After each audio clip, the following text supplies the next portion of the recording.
Hey, Ryan Tummel here with Milestone Realty. Wanted to give you a quick market update. What's going on in the Twin Cities in April of 2025. Um, there isn't a lot of big news to share with you. It's been a bit slower, as interest rates are in the mid to high sixes. House prices are, still up there. And so it's expensive. It's tough for buyers to afford houses right now. However, I am working with a handful of buyers who are looking, and we are seeing that houses are going into multiple offers. Some are only lasting a weekend again. So the spring market is starting to pick up now. And while it is expensive, there are people who can afford houses and are willing to make that investment still. And just a quick thought on that. I do think that if you can afford to buy a house right now is a great time, because if you can, interest rates are going to come down in the next year or two. And so, or that is my prediction, at least. I believe that they will be. They're trying hard to get that to happen, and I do think in the next year or two it will happen. And so if you can buy now and not have tons of competition, you can get an inspection on your house. You can not have to cover an appraisal gap or worry about an appraisal. All those types of things. It just makes the home buying process so much easier and a better experience. And you don't have to be competing against 15 other offers.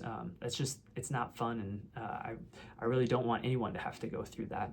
And so if you can buy now and then later on refinance when interest rates do come down and make your payments more affordable, of course the key is you need to be able to afford them at the current rates, because you don't want to bet on them coming down and then they don't and you're in trouble.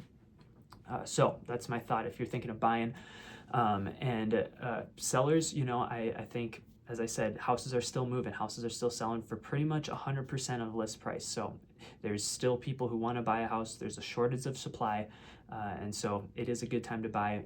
And if you're thinking of doing that this year, now would be a great time to do that versus, say, October, when the market does cool down and you likely will have a harder time selling your house and getting an offer.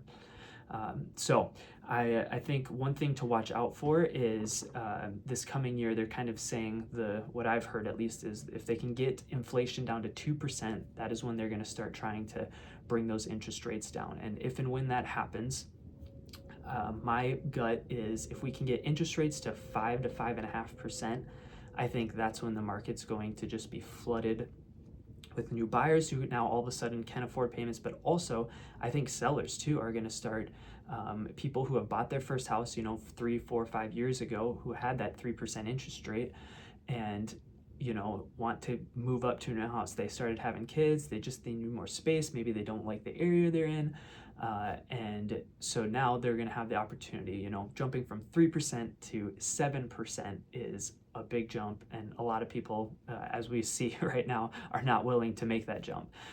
And so I think at 5.5%, you'll see a lot more people willing to take the pain of that, 2%. While it's not fun, it's definitely a lot more doable, and it makes sense, especially if you need the space, if you just want to be in a different school district or just different location close to work. Jobs are making people come back in, so maybe you want to get closer to work again, things like that. So if you want to be prepared for when that day comes, because when it does, it is going to be crazy. Let's have a conversation. Let's see what you need to do to be ready either now or in the near future, so you're not scrambling when the time comes to make a move. So always know I'm here to help. I'm here to be a resource. I'd love to chat anything real estate. Doesn't mean you need to be buying the next 3 to 6 months. I love talking real estate and seeing how I can help. So reach out, and we will plan to talk to you next month.